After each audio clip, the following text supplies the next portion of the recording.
The Grateful Dead. The Grateful Dead. By John Cipollina. The Grateful Dead go to my head, even though I've been sick in bed.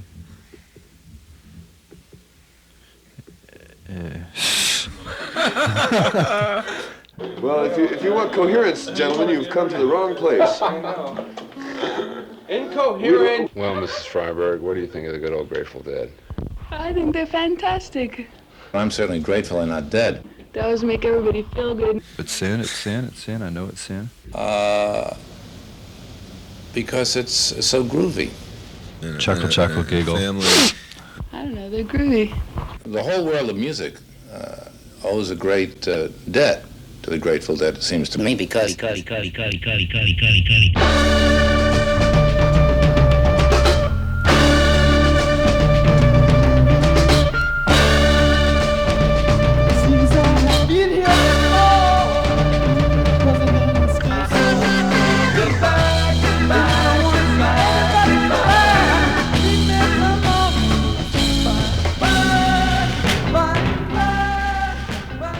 Grateful Dead is a rock band. They've been playing around together in one form or another since 1964, and they're still among the most popular of the San Francisco bands. they're everybody's favorite band. It's the most consistent musical turn-on out of the whole rock scene. If any one person in the band could be called leader, it would be Jerry Garcia, the lead guitarist and Big Cheese. When I was a kid, I wanted an electric guitar really badly for some reason. Not sure exactly why. I think I like the way they looked. It's like my earliest trip, you know. Wow. He got his first guitar when he was 15. For the next 2 years, he played rock and roll, and then got involved in folk music during the early 60s. Just because rock and roll was getting to be pretty limp, right around during, you know, for about 5 years there, it was really lame. During this time, he learned folk-style guitar and fingerpicking, which led to five-string banjo. He became fairly famous in the Bay Area as a red-hot banjo picker.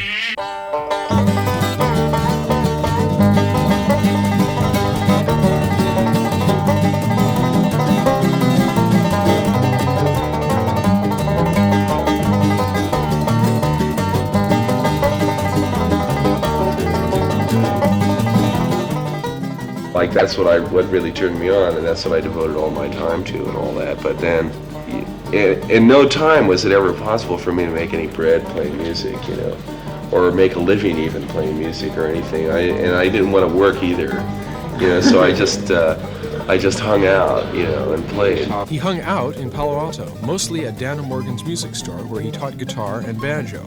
He also hung out at a local folk house known as The Tangent, where he performed occasionally, often on the same bill with Jorma Kaukonen. It seems that he was always in one bluegrass band or another, the most successful of which was made up of David Nelson, Eric Thompson, and Jerry, but everyone knew them as the Black Mountain Boys.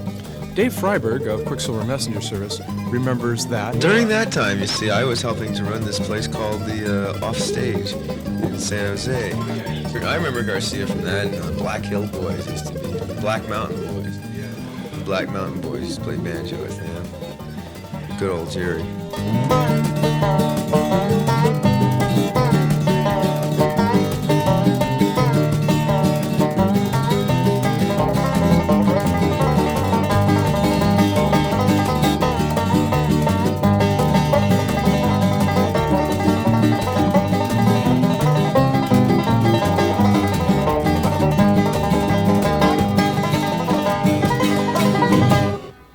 Late in 1963, when everyone else was first turning on to the Beatles, another local folkie, Bob Weir, discovered the ultimate aesthetic satisfaction found in a good 10-cent jug band. after he met Jerry Garcia, he decided to found his own 10-cent jug band. He was in the back of Dana Morgan's music shop, and Jerry had come to teach guitar lessons. And it was New Year's Eve, and nobody was interested in getting guitar lessons. Myself and a friend of mine dropped by, and we just sat and rapped and decided that we had enough talent amongst us, or questionable talent amongst us, to start a jug band. And the jug band got rolling very shortly thereafter. And I, of course, played Hyperventilated Jug and washtub bass. They called themselves Mother McCree's Uptown Jug Stompers and played at the Tangent throughout the summer of 1964. I got an idea. I know everybody comes to these places and I don't know what everybody expects, or they come and then they say, they listen, and everybody listens and says my, and says my, and and scratch their head and kind of wonder, and half the time a lot of people don't enjoy it. You come here over a certain amount of years, you build up a lot of sort of unenjoyment. And you wind up unenjoying a lot of things. So as long as you're here, and as long as some of you may be unenjoying this all and have unenjoyed things in the past, you can all have a little boo break. And if you want to, you can just boo us. Everybody can boo us. Go ahead. Boo! Boo! Heard a few good hisses in there. Well now, she ain't got no. Oh no, she don't. I'm satisfied with my gal, and she don't wear no. Oh no, she don't.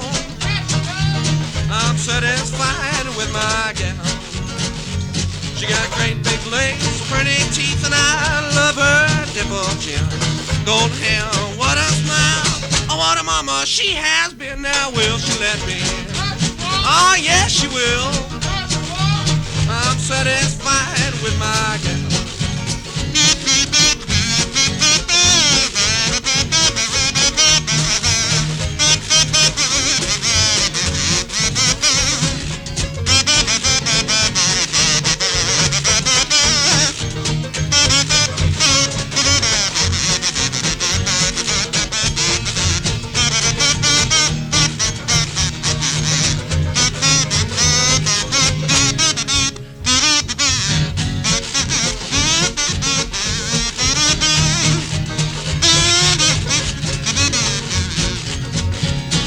She ain't got no, oh no she don't.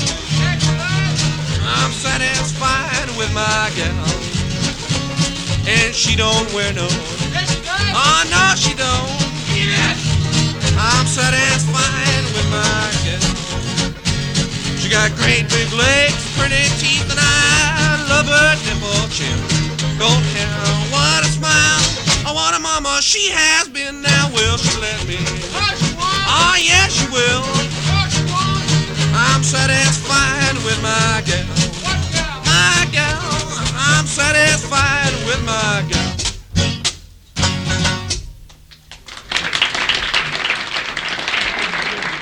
As you could probably tell, Mother McCree's Uptown Jug Stompers borrowed heavily in style and content from the Jim Kweskin Jug Band.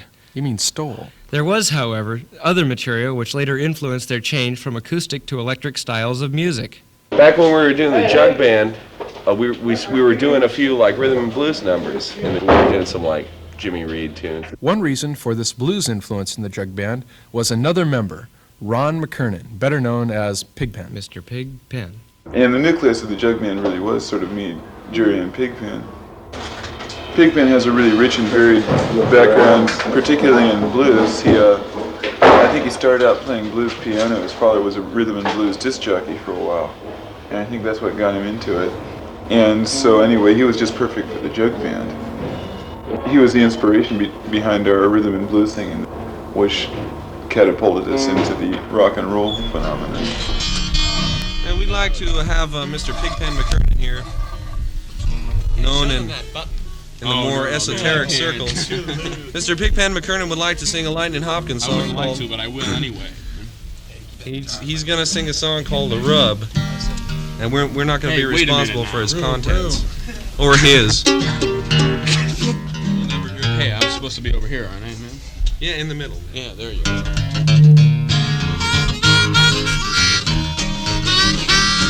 See, mama got the rub ball and sister got the tub. Going around doing the rub, ain't it crazy? Ain't it crazy? Ain't it crazy one day to keep on rubbing that thing? Two old maids that was laying up in the bed, well, one turned over now and just said, ain't it crazy? Ain't it crazy? Ain't it crazy one day to keep on rubbing that thing? I said the little old roots, I told the little old hen, I seen I had no loving since God knows when. I'm not crazy. Ain't it crazy? Ain't it crazy one day to keep on rubbing that thing?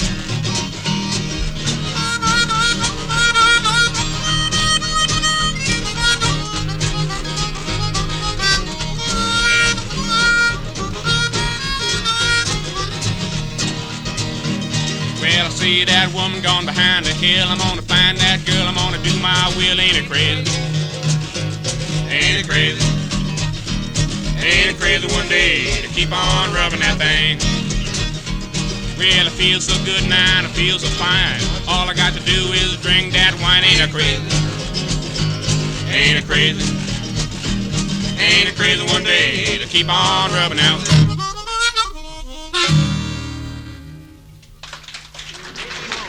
After being a jug band for over a year and not tasting the sweet wine of success, sniff the cork. They longed for a new medium of expression. You know, it was getting to be time to start playing electric music, that's all. Right, to play louder. It's time to play louder. Right, time to play a little louder. And we decided to become a rock and roll band. Don't ease, don't ease, don't ease me in. I've been all night long, I've been long, don't ease me in. I was standing on the corner, looking all around. Well, I turned around, sweet mama, I was ready for hell. Don't ease, don't ease, don't ease me in. I've been all night long, I've been long, don't ease me in. The girl I love, she's sweet and true. The dress she wears, sweet mama, it's neat and blue. Don't ease, don't ease me in. I've been all night long, I've been long, don't ease me in.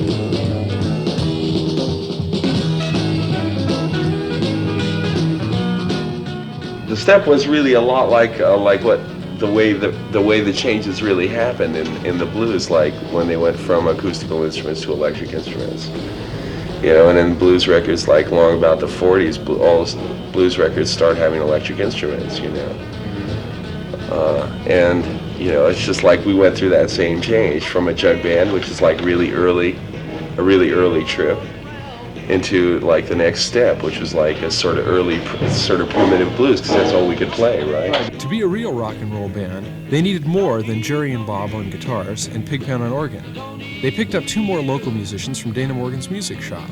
First was Dana Morgan Jr., who, aside from helping to run the store, played bass. The other member was Bill Summers, who taught drums there. They called themselves the Warlocks. The Warlocks is just a thing for, it's just a word that means male witches. So I guess it was just a male witch band. Chocolate witch band? No, not really. It was mostly a rock and roll band. It was pretty elementary. It wasn't very far out, really. It was just that we really enjoyed doing it. We didn't start really getting pretty weird until we started working in bars.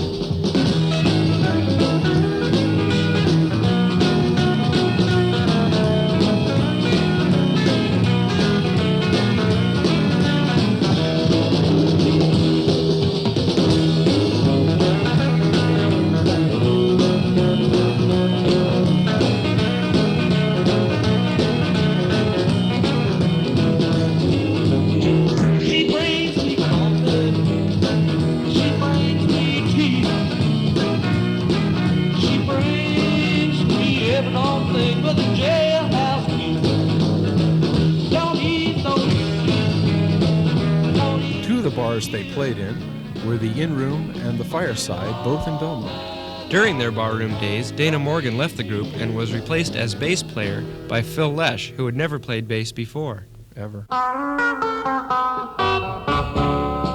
Put your arms around me like a surf around the sun. I wanna love you, mama, like my easy rider done. Just don't believe I love you. What a fool I've been. Believe I'm saying what a fool I've been. Stealing, stealing,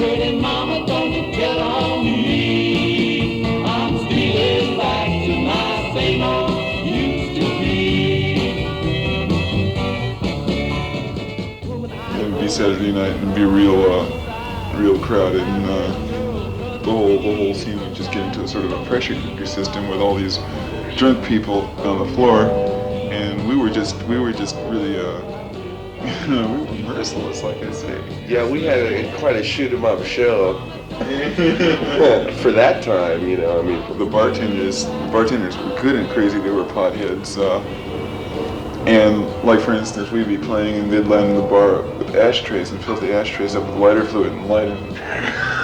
The whole bar would go up in flames, seemingly, and the place would get pretty crazy for a minute, and we'd just pick louder and more intense. There was two factions. There was like the bartenders who were crazy, and they wanted us to turn up, and the customers wanted us to turn down. I was 17 and looked 12, and I had a phony ID that said I was 21. We worked there for like 2 months, 3 months, something like that. And you know, like the people that came, you know, the attendance gradually got tinier and tinier until there was like nobody there, and there was just no fucking anybody there. But they would never fire us for some reason. The owner of the place always told us, "You guys got to turn down, man. You got to turn down. The people are leaving." And we turned up and up and up. I mean, that was our chance to get crazy, playing in bars.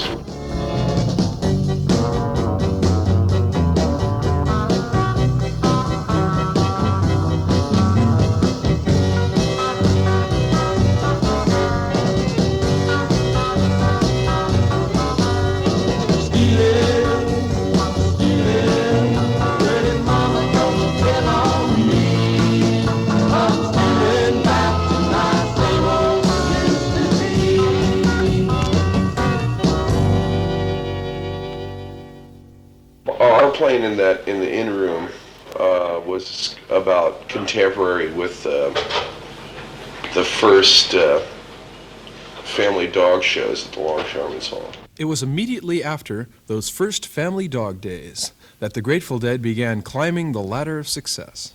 They moved from Belmont bars to places like the Matrix in San Francisco. It was also our barroom days that taught us the more or less science of or art of playing to dancers. And so we were pretty into playing for dancing crowds, and that was pretty much what the scene in San Francisco was, and so we grew with that. I ran into the Matrix a few times, noticed that there they were, by God. Almost the entire Mother McCree's uptight, whatever it was. Except, by God, they were electric, man, and there was electric and Garcia fuzzy. playing a guitar. Playing blues and fast, man, and everything. They really impressed me. And then came the acid test. I heard him play 1 or 2 of those. Oh yeah, well there was the acid test, which took us a lot of new places, and that's when we adopted the name of the Grateful Dead, and people started calling us that, you know. Like the name didn't take for a while. Like we offered it as a suggestion, you know. I mean, it was like, and some of the guys in the band didn't like it, you know, and it was kind of creepy, you know, and everybody, wow, the Grateful Dead is sure weird, you know. And even Bill Graham, like, he'd hired us a couple of times as the Warlocks for the mime troupe things, you know. And, you know, we told him that we changed our name, we were now the Grateful Dead, and he wouldn't bill us as the Grateful Dead because he thought it was too weird. In the land of the dark, the ship of the sun is led by the Grateful Dead. That verse from the Egyptian Book of the Dead is thought by many to be the source of the group's name. Others feel the source was a large, meaty prune. No, it might be incidentally, but that's not the source. The source is the dictionary, great big dictionary. And it was either in Oxford or the Webster's, the Oxford New World. Yeah, it was the Oxford New World. Great big dictionary. We went through millions of incredibly funny variations. Oh, like mythical, ethical, icicle, tricycle was one of the more conservative ones. Whatever happened to the good old Grateful Dead?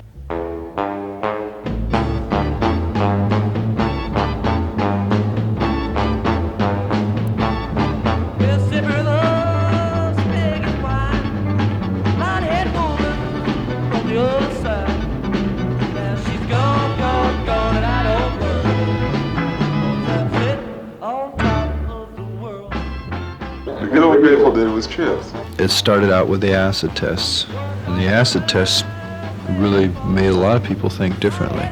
I think it set the trend, anyway, for the rock state as it is now. And the Grateful Dead were right there. They were together, they were the Grateful Dead. For the most cases, the acid test went off just super smoothly. This is when Bill Graham came in. If it all happens right, and there gets to be a point where there's so much stuff happening that you can't ignore it anymore. You know, it's like bringing some alternative to sitting in front of the TV. And among the alternatives are, not only can you go to the circus, but you can be the circus yourself. Yeah, that's cool. You know, you can make your own circus, you can do your own thing, and that's like, you know, doing the thing of dancing or just standing up in front of a bunch of people and hollering and screaming, you know, like the freaks that testify, you know. Yeah. They get stoned and get up on stage, and they, you know, and it's like, that's something, man, that's a groove. It's like a place to start, you know. It's like you do that, you've done it. They get to stand up and deliver, you know, like anybody, you know. They can be the star, and man, I would dig. It was really stupendous. I mean, everybody you turned into a party. Right, a big party. And we just kept going and going. We did about a 2.5 hour set, and when we were over, it was over.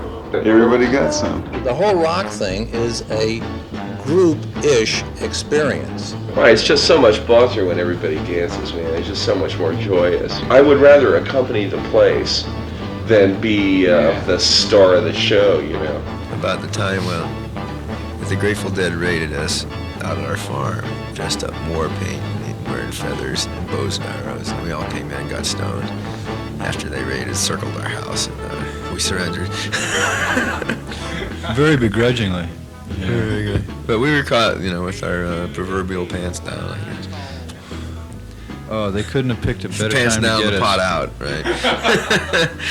Yeah, we were Anyway. lying around our floor. I remember we were listening to Music of the Planets. It was after dinner. That's what we always did. Planets, man. Right after dinner, we used to always. And there we got to Neptune, the Mystic. And then blah blah. You know how it started? They were sitting around their camp. They went on this big Indian trip, naturally, because they had camp crafts. They had an archery range, and they were the Grateful Dead. And one night they were sitting around with the makeup. Jerry Garcia was beautiful. He had Tippecanoe and Tyler, too, written across his nose. Yeah. And they got themselves all done up, you know, had worked themselves the into a psychedelic frenzy process. of doing a war dance. And they said, let's go get the Quicksilver. And they really got us. We were loose. I feel that we did a horrible job of raiding the Quicksilver, because if we had been really Indians and we had really been raiding them, they would have killed us all. They had guns and we They're really good sports, man. You shoot a Grateful Dead and he'll die.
The Avalon Ballroom about 2.5 to 3 years ago, and they played the fastest tune in the world that I didn't believe.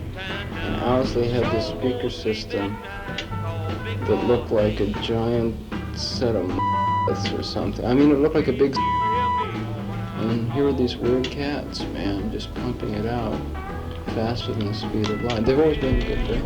So there's nothing like the excitement of the first times on any of these things, and there's nothing like, there has never been anything like the experience of that whole thing exploding, when it exploded and everybody realizing, oh my God, there are others. It's called Viola Lee Blues.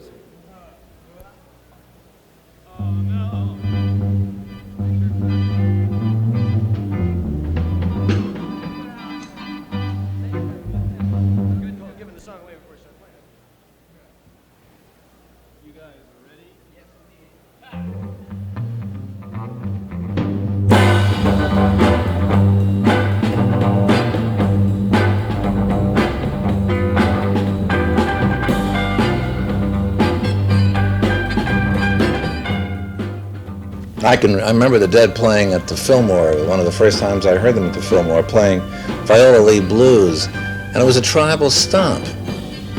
I mean, it really was, and the audience was stomping, and the band was stomping, and in the breaks, the sound of the feet went stomping right on. It was really unbelievable. The judge decreed it, Clarky wrote it, down and needed. Judge decreed it, Clarky wrote it down. If you missed your sentence, you'll be last word bound.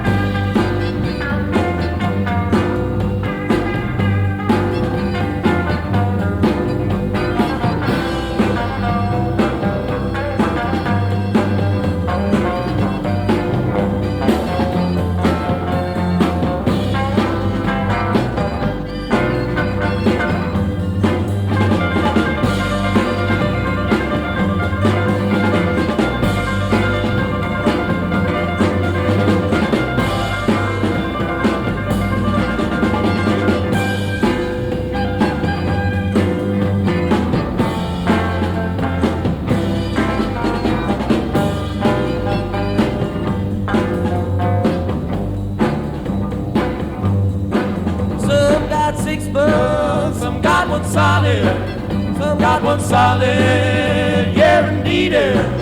Some got 6 months, some got 1 solid year. But me and my buddy, we got lifetime here.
In March 1967, Grateful Dead went to the RCA studios in Hollywood to record their first album for Warner Brothers. Essentially what they did in their first album was to document what they'd been doing in the San Francisco ballrooms for the past year. Well, yeah, that stuff is kind of like folk rock and roll. I mean, it was dance music, you know, because like all the places that we played all along were dance scenes, and that was our whole trip. Although the material went down easily enough, the spontaneity of live performance was lost in the sterile environment of the studio. You know, we didn't know anything about it, you know, so we went down and ground out the first record in 4 nights, you know.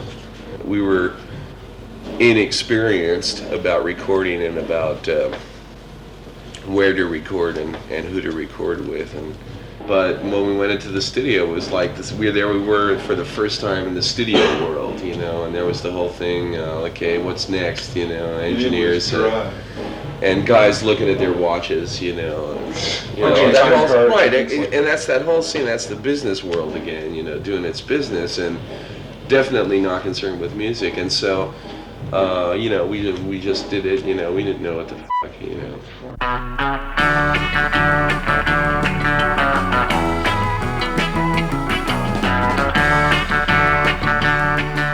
Yeah, it was a good first record. But nothing new in the drumming world, just rock drumming, backbeat, nothing special. I always loved Bill Summers playing, you know, when he was the one drummer with the band, and I was always amazed at what he could do, technically wise. He really excels, by the way, in a sort of a Motown thing. He has a sort of a swing to him that's he can get like different rhythms going that sort of ride over each other, and they all have a sort of a different little feel to them, a different little swing. And Bill's like the best rock drummer I've heard at that. I always thought he was like Philly Joe Jones of rock, because it never looked like he put any real effort into playing, and yet his sound came out, you know, just very booming and piercing and cutting, and just used to kick the band along.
Well, I dig Pigpen singing the blues. I mean, I enjoy that. Pigpen's vocals are perfect. Pigpen's vocals. Which means he sounds like Pigpen, not like anybody else. You can say some funny things about critics, right, who think they have to criticize because he doesn't sound like something else that they've heard. Yeah, I dig him. I would like to hear him more when I hear the band. Last 2 times I heard the band, he didn't really sing very much. I like Pigpen singing, so yeah. And I like his harmonica playing. Good harp player. I'm gonna leave you, babe, about the break of day. On account of the way you treat me, I got to stay away. Come on now, pretty baby, darling, come on home. You know I love you, babe. I got to get you all alone. Good morning, little schoolgirl. Can I come home with you? Can't you hear me crying? Oh, hey!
I just can't help myself. You're so young and pretty. I don't need nobody else. Good morning, little schoolgirl. Can I come home with you? Can't you hear me crying? Oh, hey! Oh. Good morning, little schoolgirl. Can I come home with you? Good morning, little schoolgirl. Can I come home with you? Tell your mother and your papa I'm a schoolboy too. I'm a schoolboy too. Hey, I'm a schoolboy too. I wanna be a chauffeur. I wanna ride your little machine. I wanna be your chauffeur. I wanna ride your little machine. I wanna put a tiger, baby. I wanna put a tiger, baby. I wanna put a tiger, baby. Hey, you're a sweet little tail. Hey, baby, now yes I do. Ha, yes I do. Hey, I got to come on home with you. Tell your mother, baby, tell your papa. I tell your mother and your papa. Hey, I'm a schoolboy too. Hey, I'm a schoolboy too. I'm a schoolboy too. I wanna keep your company. Hey, I wanna keep your company.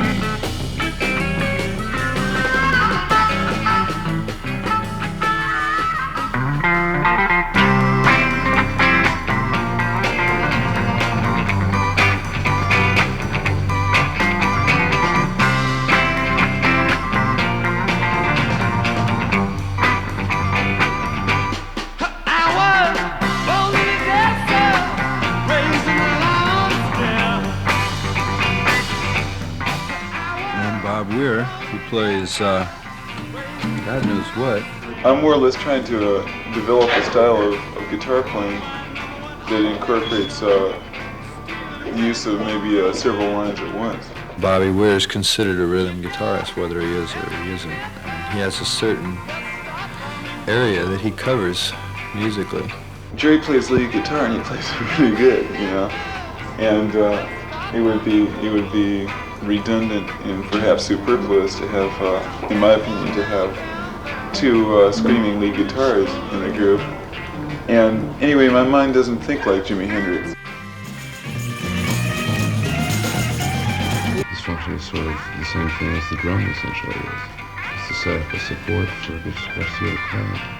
He's not supposed to be out there playing Eric Clapton and Jerry Garcia. That's not what his gig is. He couldn't do it. I mean, he could no more do that than I could step up to your arm on the Quicksilver.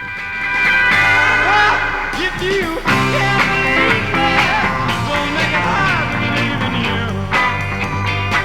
I said, if you can't believe me, don't make it hard to believe in you.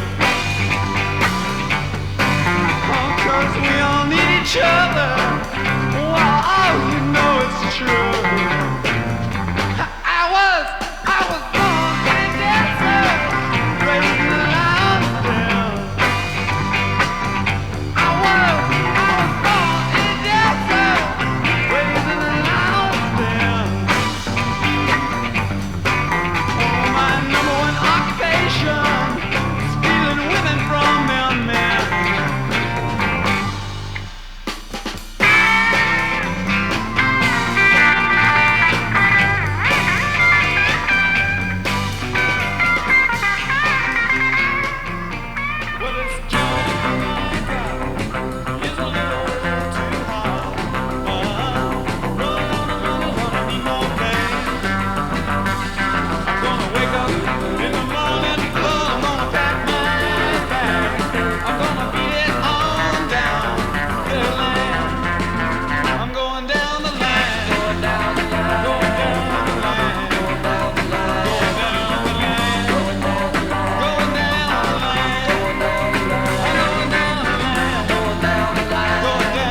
would describe Jerry Garcia by saying taste. See, I can listen to Jerry Garcia play the guitar and get my mind hung up the same way that I can with jazz guitar players who are developing a theme as opposed to just making sounds and patterns. You know, like I got a lot of my guitar ideas from country fiddlers too. Scott Stoneman particularly.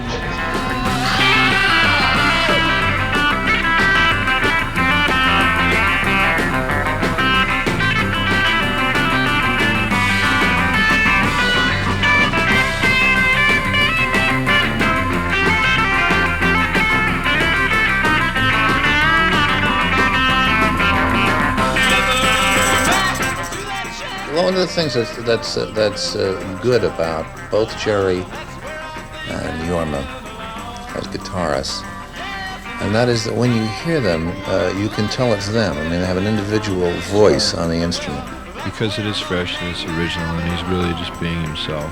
Country guitar players I listen to a lot, because they're the ones with the most chops. Yeah, right. Like I originally heard the tune off a Carl Perkins record. And he was a good country guy, country guitar player, and played fingerstyle, and he did a kind of a rockabilly version of Sitting on Top of the World. The Mississippi River, so big and wide, the blonde-haired woman on the other side. Now she's gone, I don't worry, 'cause I'm sitting on top of the world. He's got a very unique style for electric guitar. So he's a one-man band because in the first place he knows where he's at and he's got absolutely perfect time. Now you'll notice every once in a while when they'll get into something that sort of diffuses in a way, it's Jerry's time that brings them back. He holds it together. Remove Jerry from the band and it disintegrates.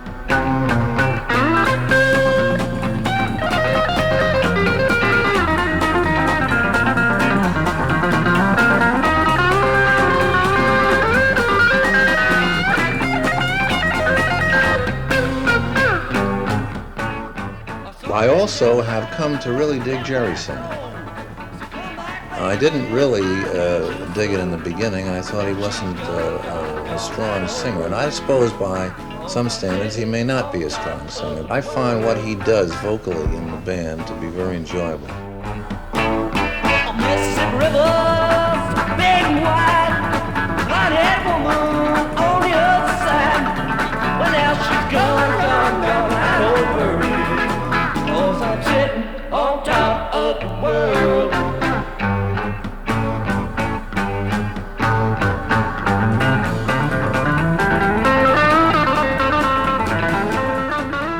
Of all the songs on the first album, it's Morning Dew which sounds the most together. Each member of the band, on his own, develops a line which contributes to the overall musical figure.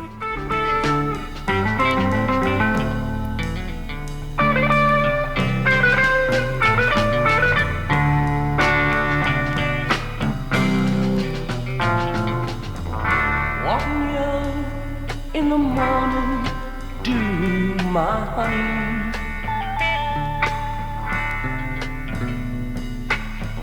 Walk me out in the morning dew today.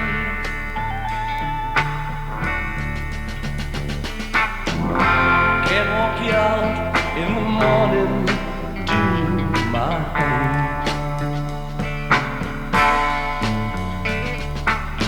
I can't walk you out in the morning dew today.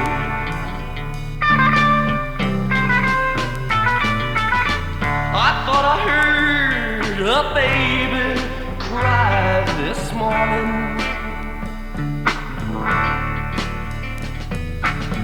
I thought I heard a baby cry today. You didn't hear no baby cry this morning.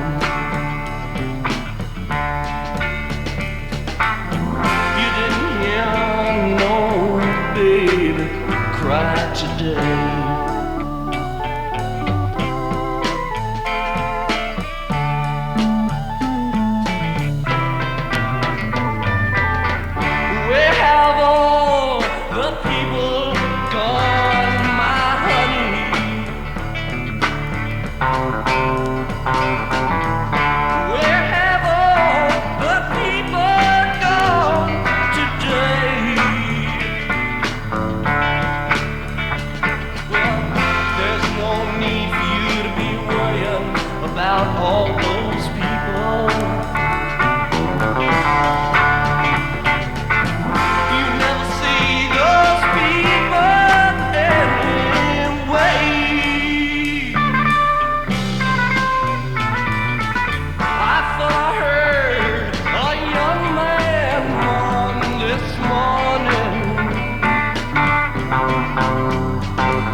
A lot of people wonder what the words to Viola Lee are. Yeah, I wonder. Bob Weir tells it as it should be. It was read it, need it, turkey crowed it, down to levy, candy coated, read it, need it, candy coated down. If you miss jail sentence, it's your own damn fault.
When I got the idea for that arrangement and that whole way of doing Viola Lee blues, it was about the same time that the thing that inspired the ideas for it, the riffs in it, was that, what the hell, what's that guy's name?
In lettering the cover for the Dead's first album, Stanley Mouse designed some hieroglyphs in the form of a sentence across the top. Many thought this was the quote from the Egyptian Book of the Dead. Well, that's what it originally was, see? But we didn't like it because we thought it was a taste pretentious, and so we said, you know, so we talked to Stanley, who did the lettering, and said, you know, could you do it something that like almost says something but doesn't quite? Really, yeah, that's cool. And so that's what it is, and the result of that has been that all the places we've been where people have had that album, we've been able to hear the translations, you know. You know, it's fantastic ones, man, incredible ones.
The first Dead album is one of the most effective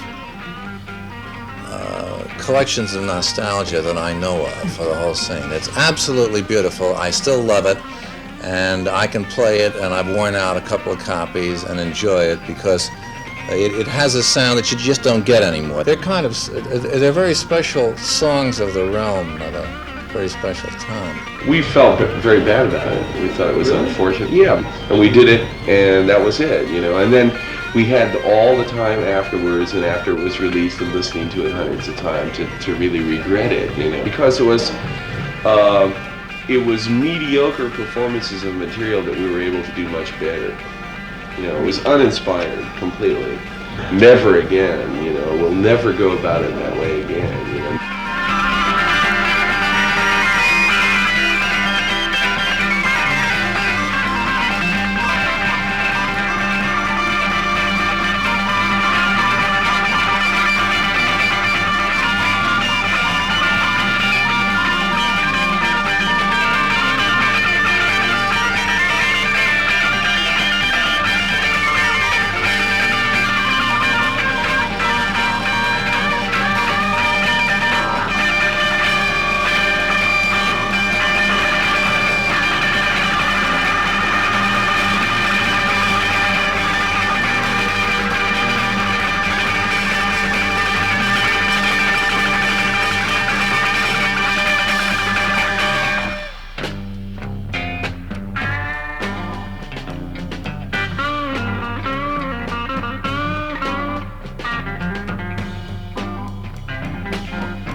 after we recorded the album, they said, well, we still haven't got anything here that'd be a strong single. So we said, oh, a strong single, sure. So we went home and wrote a song, you know. Well, this will be a good single, you know. We just did it, and that was it.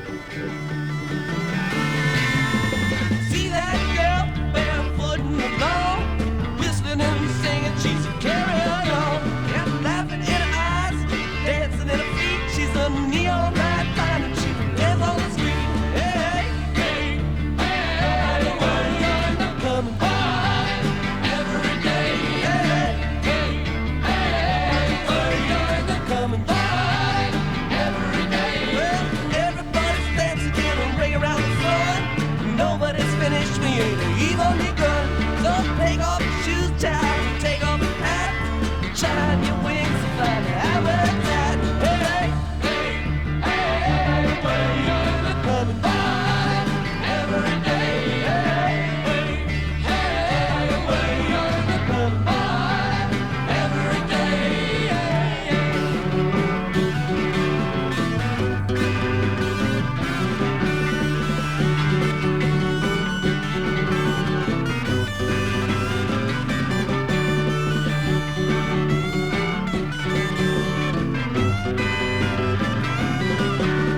Take a vacation, fall out for a while.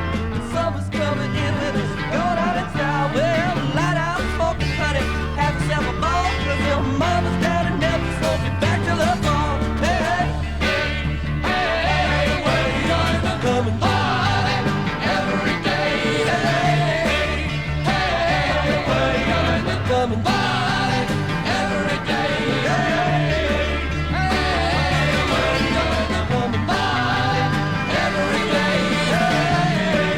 Hey, coming by every day.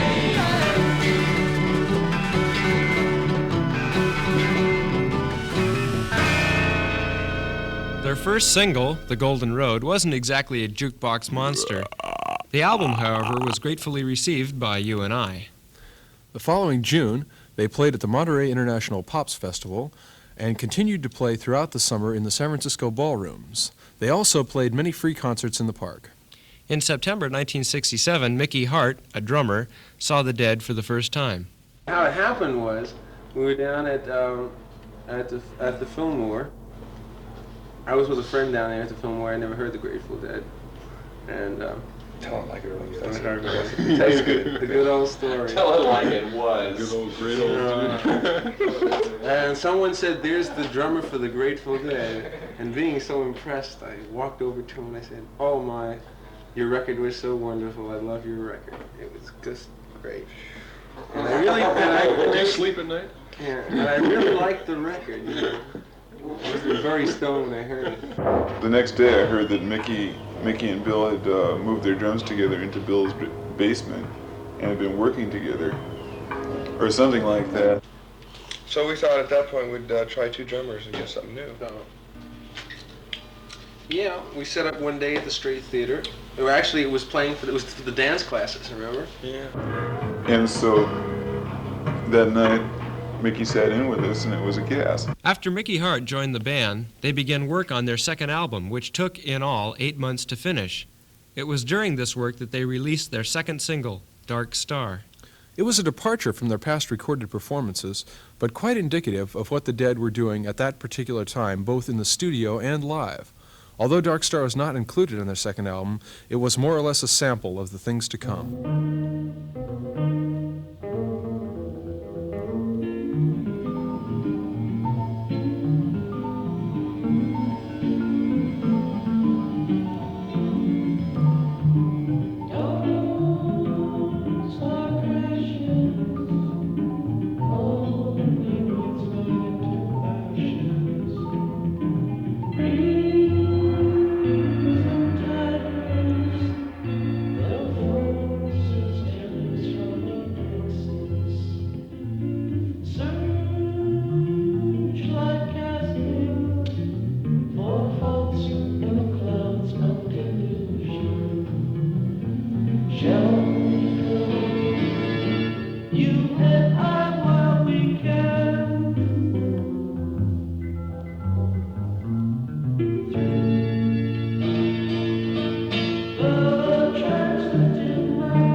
In the tradition established by their first single, Dark Star didn't exactly jump up the charts. Yeah, what happened? I don't know.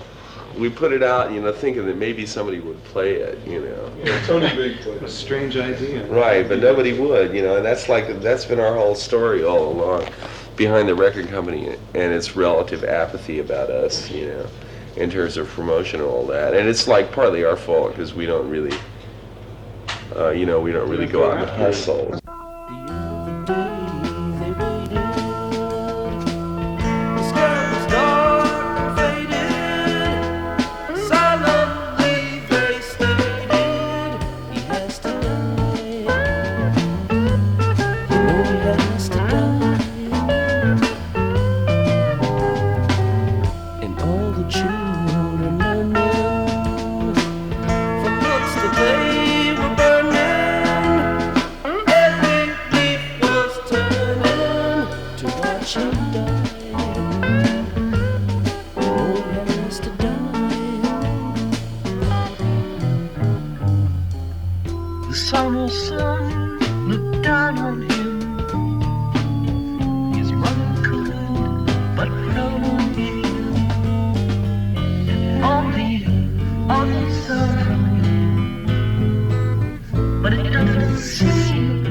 While recording their second album, they devised the concept of blending studio recordings with live performances in order to create a new form of continuity. This had an effect on their live performances in that instead of playing separate songs, they combined them together in a type of musical collage. On the second album, we wanted to make a record. We didn't want to record songs, we wanted to make a record. Something that was in the medium of being a long-playing record, that you put it on and it played its length of time, and that's how long it lasted, and that's what it did to you. We began to see that as being a form, and it's akin to drama, to being able to start a thing and just going with it rather than having interruptions and breaks and so forth and so on, And we wanted to learn how to do that. So we learned the whole process of recording. We learned all about it. And we had ideas that we wanted to do, and we didn't know of any way to do it. And we had to invent, like most of the technique that was used on that record, just in the studio. Just like how can we make it sound as though the world's coming to an end? How can we make it sound like Purple? Shit like that. I mean, it's stuff that's like was that far out, and we had to extract the shit from our head and figure out some way to implement it. If you know what I mean, it's mostly a matter of logistics, like three-dimensional chess.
When we recorded some of those things, we recorded some of them with using an 8-track machine for the band, and then using a 4-track machine for the room.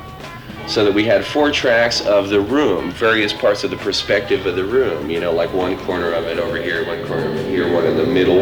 I've done lots of different places, some at the Carousel, some, you know, on tours that we're on. And then we do things like, in mastering, we had the 8-track and the 4-track playing simultaneously. We'd be mixing them together and crossfading them, you know, so as to get partly the sound of the band, partly the sound of the hall reverberating, you know, and it's just like extremely subtle, and the only thing it does is give you a sense of enfolding space.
In producing the second album, Anthem of the Sun, the group augmented their sound with the help of a classically trained musician, Tom Constatin. After finishing his tour of duty with the Air Force in November 1968, Tom became a full-time member of the Grateful Dead. He plays keyboards, which lets Pigpen devote more of his talent and time to singing and harp playing. Constatin. I knew Phil 7 years ago when I was going to Berkeley. And we both got into a class for Luciano Berio. I was looking around for something to do, and this is the most interesting thing for me to get into. Mainly because I knew Phil, I knew Jerry, I knew what they were into musically, and there was kind of a musical rapport.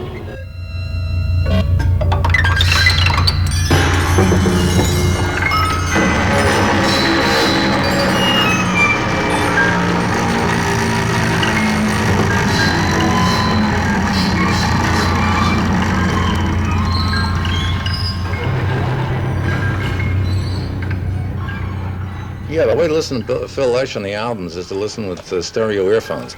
He's bridging the gap between the rhythm and the instrumentation. He plays over a great deal of equipment, and very loud and very complex, very intricate and fast.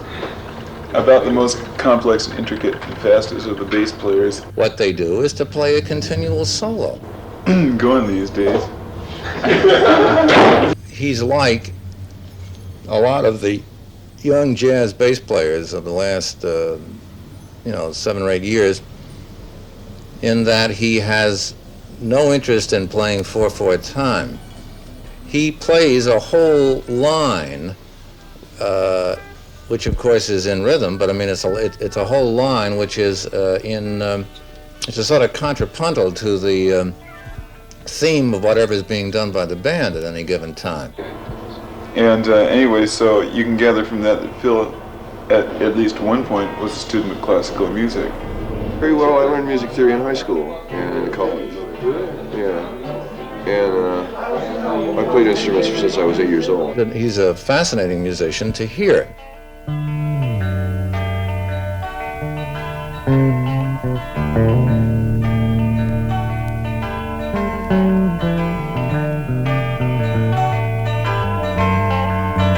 Last leaf falling, bare earth where green was born.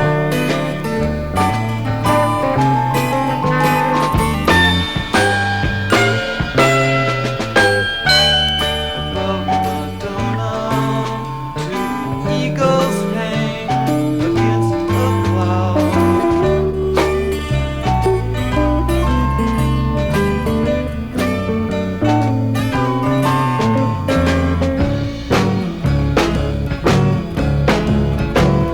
Sun comes up blood red, wind yells among the stone.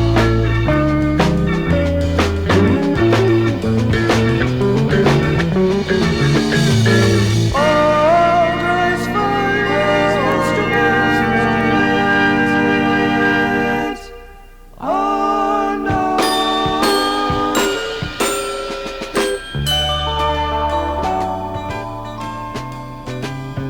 When the windows all are broken and your lovers become a toothless crone,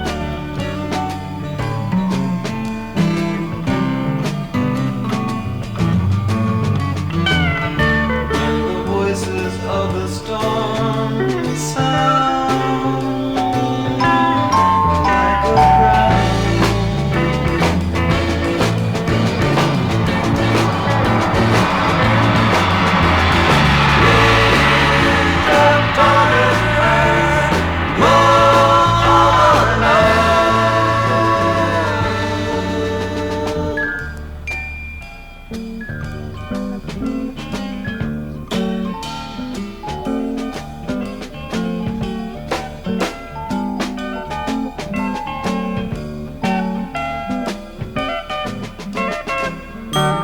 The eyes are blind, blue visions, all a seer can own.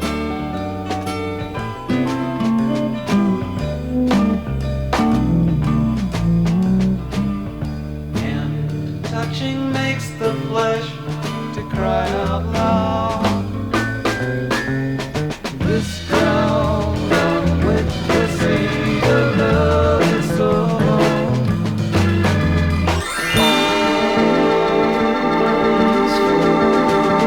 Instruments all graceful.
Like in a lot of those places, we have some things like 2 or 3 different performances, live performances, all happening at the same time, and we're cross-fading.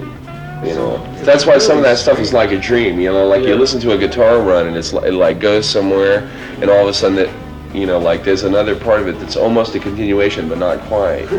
You know, coming from another place. We did that a lot in the other one, particularly.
My songwriting career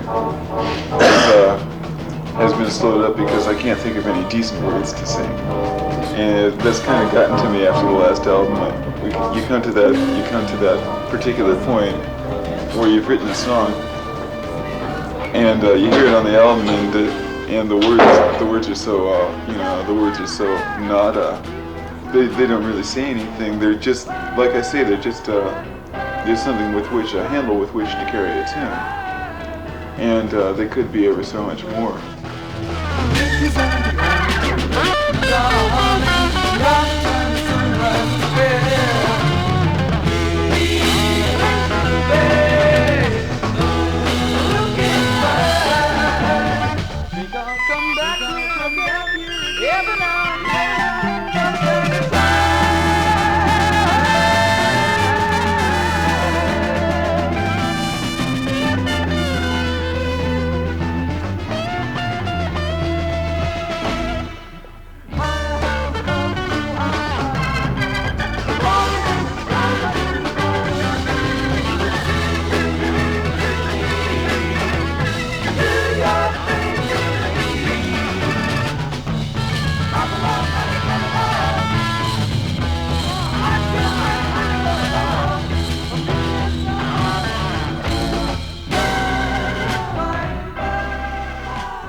you're running some old kind of trick.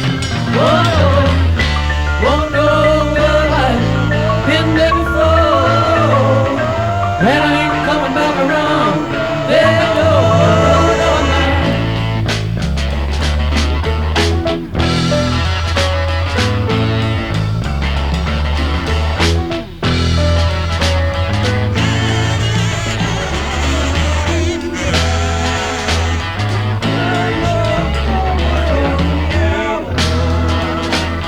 Riding down the river in an old canoe, a bunch of bugs in a watching up tennis shoe. Out of the river, ugly and green, the biggest old alligator that I've ever seen. He's big and horny and his eyes were bugging out.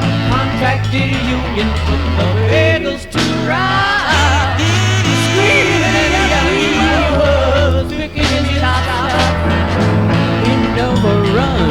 Just stumbles and hides, just out of prison on $6 bail. Well, Alligator starts out studio. The whole first part of Alligator is studio, and right at the end, as soon as the drums come in, that goes into live.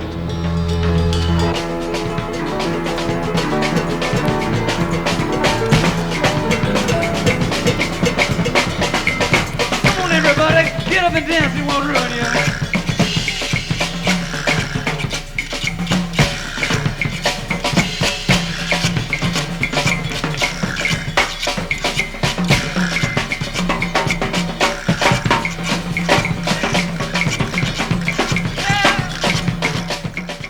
The drums have been a prisoner in rock bands. The drums have been a prisoner of 4/4 time with a backbeat. And the Grateful Dead have solved this by adding another drummer. Now these two drummers take off and engage in incredible rhythmic interchanges and variations, not only with the other members of the band, but with each other and on the basic tune itself. It's a very free thing. And each one of them in their own bag. They're playing their own thing, and it's somehow related to what the original was, but they're not directly related to each other. Once you make the original statement, and you've got that nucleus going, then you can start branching out of that, and you can get very, very free. You don't have to play the time all the time to have the time moving. Their two drummers are really spend all their time complementing each other, becoming a unit. Play music that lift people off the floor. Whether they're sitting down or standing up, they're still about 3 inches off the floor.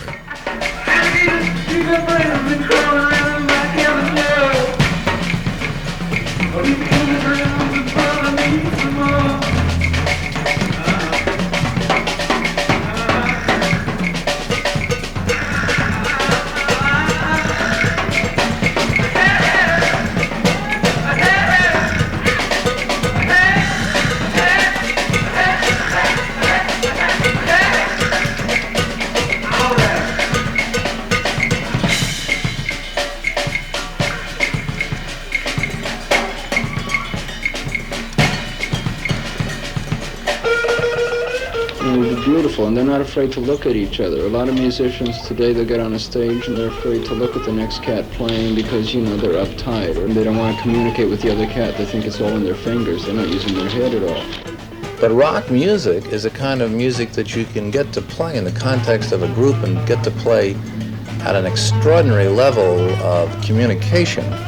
And I see Mickey and Bill, or when I play with Mickey, and you dig each other. You listen to what you're doing, you smile at each other. And it's like a good rapport, a good feeling between people. You're not afraid to play what you feel.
together. They hang out There's together, even. Yeah, they hang out together. There's a basic fundamental right there. Those two. And they get in phase together, and they become like one drummer with 8 arms, so to speak. See, we're not trying to be two drummers, right? We're trying to be one drummer with how many limbs there are amongst us. 8 limbs. And what they do with them is, as far as I'm concerned, add another dimension to the rhythmic possibilities.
The second album is a testimony of how the Grateful Dead progressed from a group of guys who were having a ball doing something, just really having a ball doing it, into a bunch of very serious musicians who were doing something musically very heavy. It may not please everyone to the same degree, and it may also be that everyone isn't interested in hearing heavy music. But that's a heavy album. Yeah. It's a stereo record. It really like we worked on it to get you high, you know. That's what it's supposed to do, really. And that's what that record was about. And whether or not, from their own standpoint, they successfully executed everything they thought to do in that album, the concept of that album is magnificent. Just like the concept of the Airplane album. At Baxter's is a magnificent concept. And those things are very heavy albums. All of that music is serious music, but some of it is not taken as seriously in the doing as others. I think these albums are very serious albums. These people were down to serious business, just as serious as Stockhausen. I went down one day. I went down to see a gypsy woman just a one old day. Yes, I did.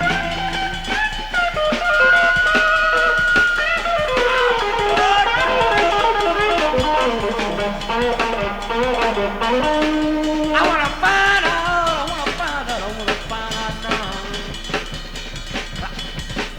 What's wrong with me and my baby?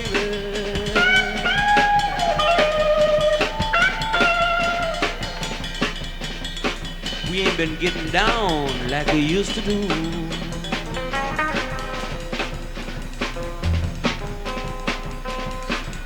I mean, it's pretty good now. But there was a time when it didn't work too well.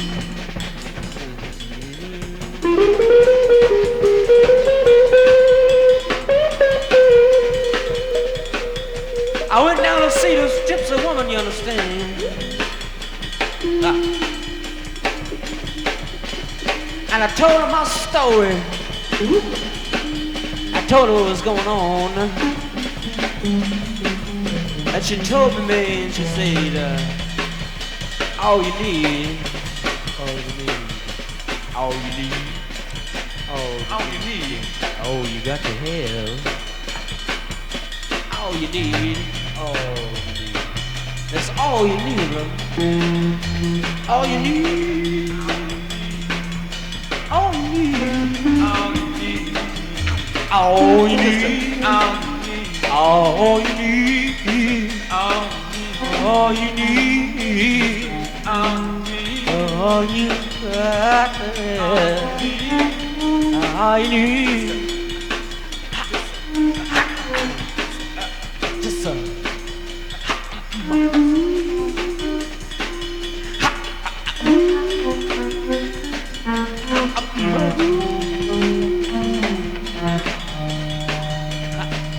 all you need, all you need, all you need, just a touch, just a touch, that's all you got to have.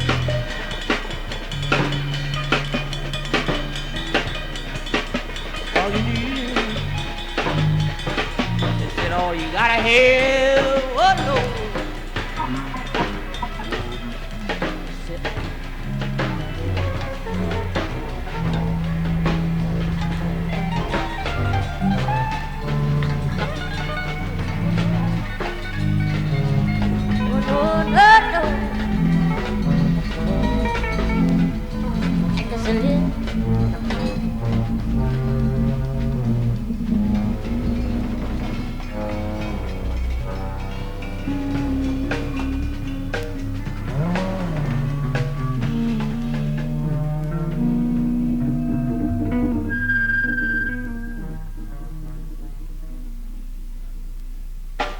Just a touch of mojo hand, I'll bring it back home,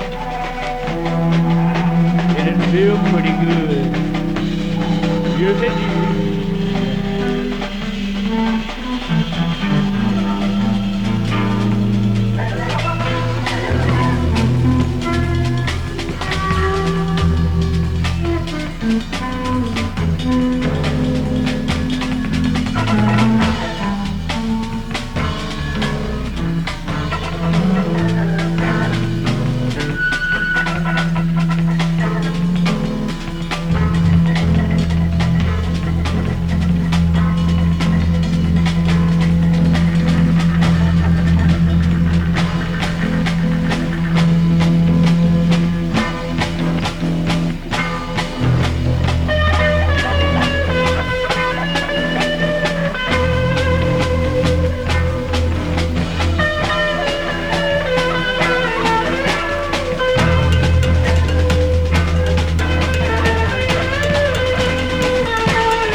And this next album is going to have lots of songs on it because we've been into lots of songs lately. It's going to, it's going to be mostly a vocal trip, really, just because we've gotten into lyrics this time.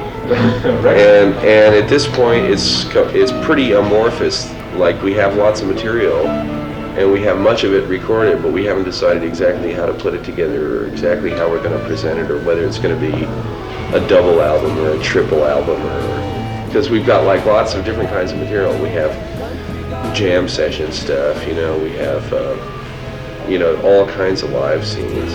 Our material at this point is getting to be so interchangeable that we can, you know, it's getting to where we can do almost anything inside of anything else. What would be nicest would be able to take like one complete show with no editing, you know, and just say, here it is, man. Right, and it could happen, and on the chance that it might happen sometime, we'd record it. And invariably, the really good, perfect performances are never on tape, which is, of course, the way it should be. Like the latest trip that we're on is to do a thing that's like, you know, just, you know, get some large, unspecific sort of room and say we're gonna, you know, we're gonna do 4 hours, man. We're gonna do 4 or 5 hours, you know, of whatever we do, you know, of everything that we can pull out of our hats, you know, like really do a huge number, you know, that just goes on and on, man. It has millions of changes and goes millions of places, you know.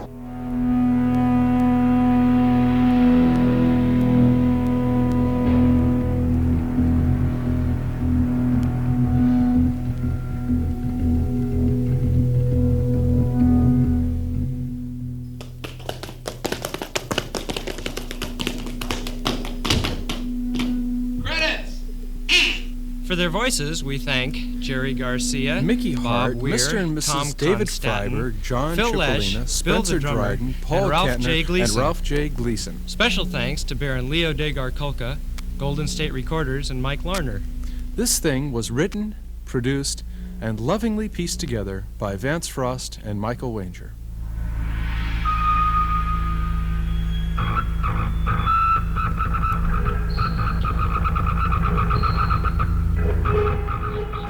I mean, they're not going to go on playing the same tunes the rest of their life, you know. No musician can. It's built into music that you want to play different things, and you want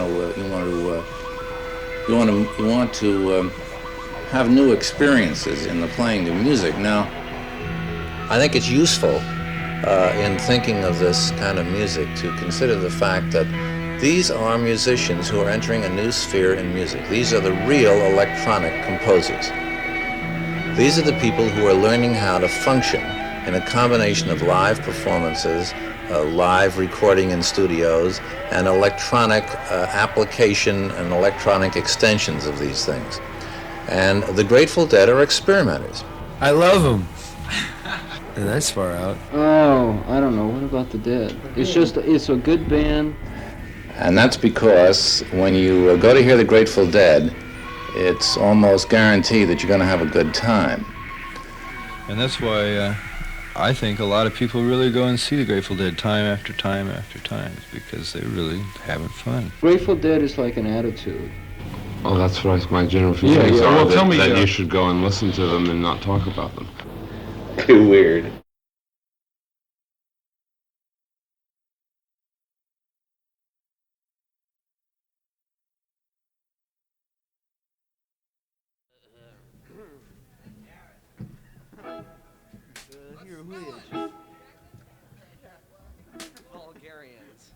Vulgarians a lot.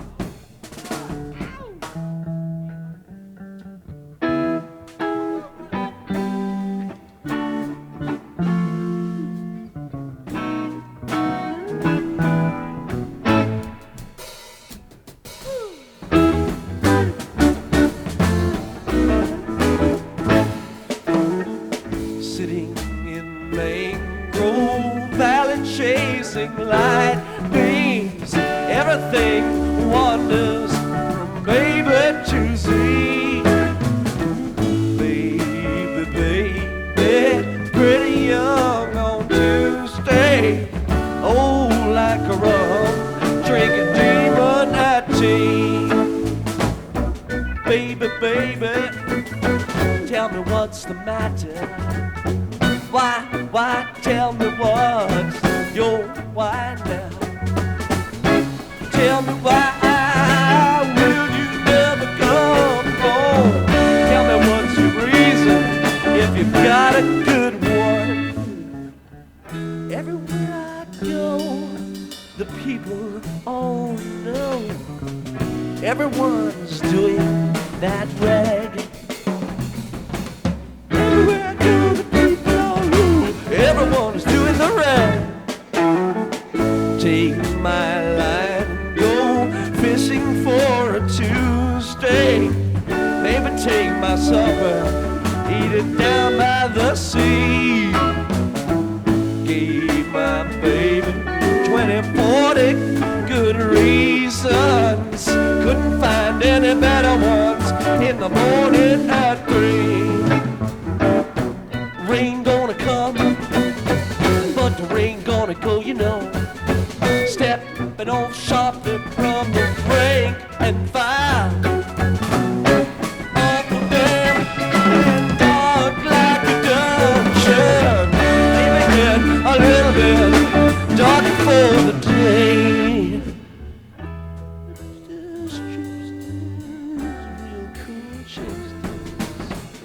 Everyone's doing that rag. Everyone is doing the rag. You needn't gild the lily off the jewels to the sunset. No one is watching or standing in your shoes. Wash your lonely feet in the river in the morning. Everything promised is delivered to you. Don't neglect to pick up what you're sharing.